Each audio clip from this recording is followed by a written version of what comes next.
Introduction. Do you ever feel like you're sleepwalking through your life?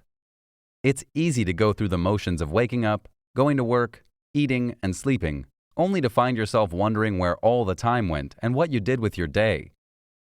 And the worst part is that for most of us, this cycle repeats on a seemingly endless loop forever. Are you tired of that? Do you ever find yourself wondering what it would be like if your life had turned out differently?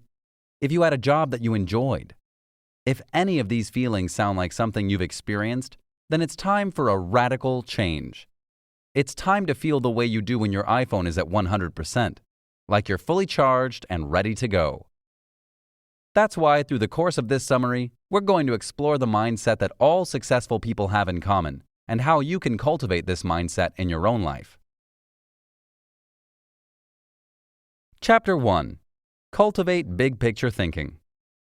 How would you describe the attitude with which you start each day? Would you say you start by thinking, I'm going to be good at my job, or I'm going to get better at my job? Are you thinking about how to get through the day, or are you asking yourself how today's habits will impact your future? Most of us fall pretty squarely into one of these two categories, so think carefully about which one defines your day-to-day outlook on life. Because even if you don't like the answer, the truth is that your answer to these questions will determine both your present and your future success. That's because someone with a be good attitude just wants to show that he can perform the specifics of his job as required. He's not really focused on improvement or growth. He just wants to be good, or maybe even just okay at his current job. And that's never going to put you on the fast track to success. Instead, you're more likely to remain trapped in the same old unfulfilling job. You won't accomplish a lot with that attitude, and even worse, you'll feel as though you're lacking a sense of purpose and meaning. No one wants to live like that. By contrast, someone who wants to be the best version of themselves is always looking for new opportunities to succeed and excel. So far from being content with where he is in the moment, a person with this attitude is constantly measuring his progress against what he accomplished yesterday and asking himself if he's better today. Measuring your progress against your own personal best is vastly different from comparing yourself to others, and this is another trademark difference in the way successful people think. It's easy to get caught up in the petty insecurities and anxieties that arise from comparing yourself to coworkers. It's easy to waste time wondering if you're as smart, as competent, or as likely to get that promotion as Susie from marketing. But a successful person knows that you should never waste time comparing yourself to anybody else. In fact, a successful person understands that Susie's success doesn't matter to you because it has absolutely no bearing on your own worth, value, or potential. That's because your goal isn't to compete with other people. Your goal isn't to be better than other people.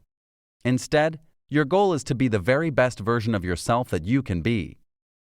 So rather than comparing himself to others or feeling defeated by setbacks, the successful person focuses on self-improvement and views challenges as another gateway to improvement. If that sounds pretty good to you and you'd like to swap your be good attitude for get better, the good news is that the human brain is highly adaptable. In fact, it's pretty easy to train yourself into developing better habits. Here's how.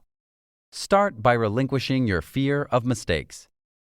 We're all a little bit afraid of looking foolish or messing up, but studies show that the most successful people are those who freely and openly acknowledge their capacity for making mistakes. And in doing so, they actually make themselves less likely to mess up because they've removed the crippling fear factor that often causes people to make sloppy mistakes. Another healthy habit is being willing to ask for help. Often, we want to look like we have it all together and we know what we're doing on our own. So we're afraid to be vulnerable enough to ask for help. In this case, the answer is as simple as stop being afraid to look silly. If your focus is on growing and improving in your social and professional life alike, then you'll realize that not knowing something is an opportunity to learn. So don't be afraid to ask someone else for advice. Chances are they'll be happy to let you learn from them. Chapter 2. Never stop learning. As you probably guessed from the previous chapter, learning is essential for success. And that's why this chapter is entirely devoted to the benefits of learning. Successful people understand that in order to be successful, you must constantly adapt. Because as you adapt, you learn what does and doesn't work. You learn to reject unhealthy thoughts and habits and replace them with better ones. So in this chapter, we'll take a closer look at some of the most important lessons you should learn if you want to be successful. The author observes that thinking outside the box is one of the most vital ingredients for anyone's success. No matter what your goals are, no matter what industry you work in, thinking outside the box is crucial to your personal development and improvement. But it can also be one of the hardest mindsets to cultivate. That's because we spend the first 18 years of our lives learning to conform to society. We learn, for example, to be quiet and respectful of others when they're speaking. We learn not to be know-it-alls or show-offs or tattletales. And as a result of this teaching, we often allow our ideas and accomplishments to take a back seat to those of others. But the author observes that sometimes this can harm us. Because although it's important to be respectful and kind and to know when to be quiet, it's also important to know when to speak up. In other words, we have to know when to go with the flow and when to challenge the status quo. Knowing when to do those things is especially important from a business perspective, because if you're unable to think outside the box, you might miss out on a lot of opportunities that require creative thinking. For example, let's say that your company is trying to come up with a product that will be the next big thing. You need to think of something that will beat your competitors and be a national sensation. No pressure at all, right? Coming up with an idea like that can be tough, especially if you're not able to think critically and creatively. Faced with that amount of pressure, it might be easy to give in and avoid trying something new. After all, you might get it wrong. You might come up with an idea that nobody likes. And both of those things are totally possible. If you never try, one thing is for certain: your competitors will beat you to it. Because sure, you might have had a big idea or two along the way, but you might have had a great one in the end. But if you never try, you'll never know. And you'll always be beaten by the people who do keep trying, who aren't afraid of failure, and who push on to develop those awesome ideas. So in the end, your business will likely become obsolete. No one wants that. And that's why the author argues that our mindsets need an update. If we want to survive in the ever-changing business world, our thought processes will need a complete overhaul. And that means learning new ways of thinking and new strategies. Adopting an entirely new mindset might be tough, but the author believes that it's absolutely vital for survival. To help you adopt that new mindset, the author posits that you must first get your emotions under control. Human beings naturally fear what they don't understand. It's an evolutionary defense mechanism that has helped us survive and evolve. But while this might have been helpful to our Neanderthal ancestors, today it often means that we're hesitant to try new things. That's usually because we're afraid of leaping into the unknown. We worry that we'll get it wrong, that we'll fail, or that we'll look silly.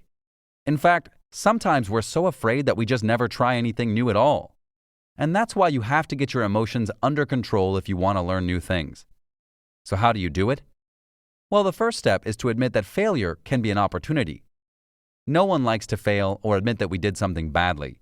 So we often imagine failure to be the worst possible outcome in any situation. But the truth is that failure is an opportunity to learn. Because every time we get something wrong, we have a chance to learn how to get it right. So if we can start by relinquishing our fear and embracing failure as an opportunity, we'll be on the path to learning new things. Chapter 3. Successful people make the most of their potential by getting their priorities in order.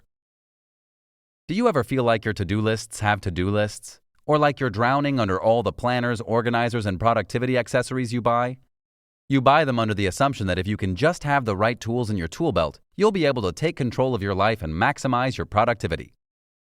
Unfortunately, however, you've probably already noticed that it doesn't work that way. Because all of those tools are exactly that. Tools. They're helpful things for you to use, in the same way that a tire gauge can help you fix a tire. But just like a tire gauge, they don't have the power to jump up and magically fix your life for you. Your planner will never check off the items on your to-do list while you sleep. No, sadly, these tools will only work for you if you put in the effort yourself. But that's often easier said than done. In the digital age, our attention spans are shorter than ever, and we have more interruptions than ever. Staying on track with a singular task can feel impossible. The same is true with self-incentivizing. Sure, you could tell yourself, get this done and then you can have a cupcake.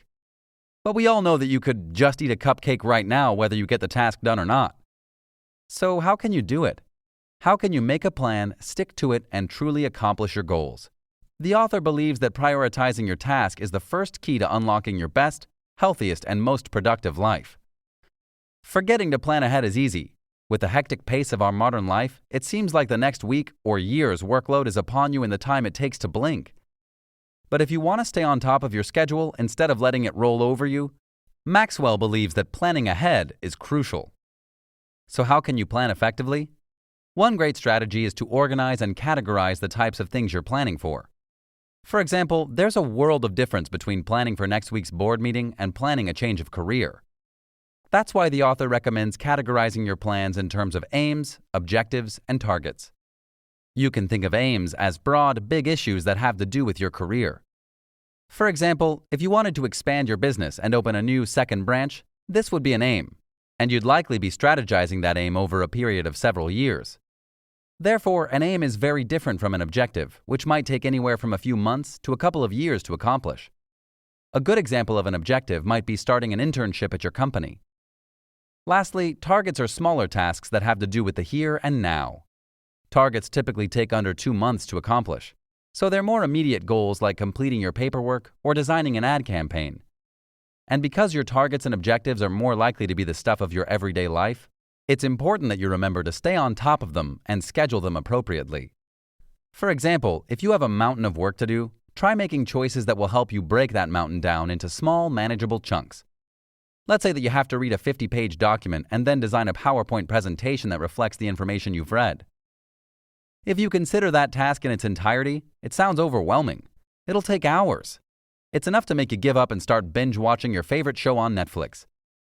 But what if you broke that big task down into smaller increments and addressed each one at a time? You can start by reframing your task in your mind and thinking, I have to read this document first.